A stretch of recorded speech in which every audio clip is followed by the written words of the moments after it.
So Catherine, who else did you want to introduce us? Emily. So, hi Emily. Do you want to tell us a little bit about your story? Hi, I'm Emily from Bundaberg region. I'm a 28-year-old waitress at the moment, as of a couple of months. So November last year I finished full-time TAFE studies and was forced onto an Inju cashless welfare card. Jeez, right. And they put you on that just because you lived in that region? That's exactly right. Yeah. Yeah, and I was not working at the time. I chose to do full-time study to move from hospitality over to admin to get some more secure work. Yeah. And then I was just trying to find a job after my full-time study. To be 28 years old and feel so targeted and stigmatized by the government is abhorrent. It's disgusting, and many a times I've wanted to crawl under a rock and not come back out. Oh, I'm so sorry. If this is how our government wants to treat their young people, I don't want a bar of it. It's not okay. Well said.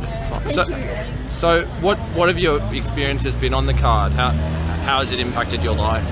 It's impacted my life quite detrimentally to my mental health.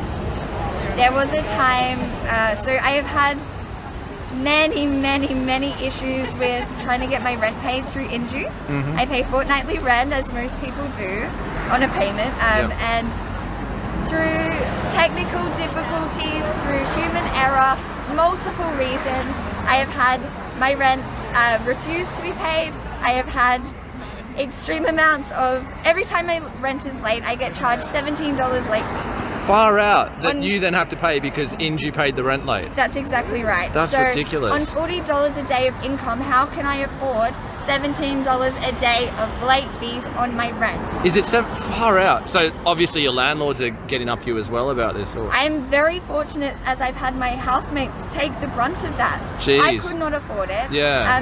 They took the brunt and paid for that for me, but that being said, they're also buying me groceries. Yeah. They take so much of the stress off my plate for me that were they not in my life, were they not my supportive family, I don't know where I would be. I would be on the street. I would be, I couldn't tell you where I'd be. Oh, geez. Thank you for sharing all that. Is there anything you want the government to know, and particularly people in Brisbane who they might be thinking, oh, but this card's not going to affect us, or it doesn't matter to us? Please educate yourself, because this will go national if we don't fight. This will be everybody on welfare on this card. Be afraid, because this is terrifying. This is scary. This is debilitating for humans, To put poor people through this kind of stigmatization is disgusting. I am not an addict. I'm a 28-year-old human trying to find my way through life. Just trying to find my way. Why do I have to be put through this? Yeah. It's unacceptable. Well said. Thanks so much. Thanks for sharing your story. Thanks for your time.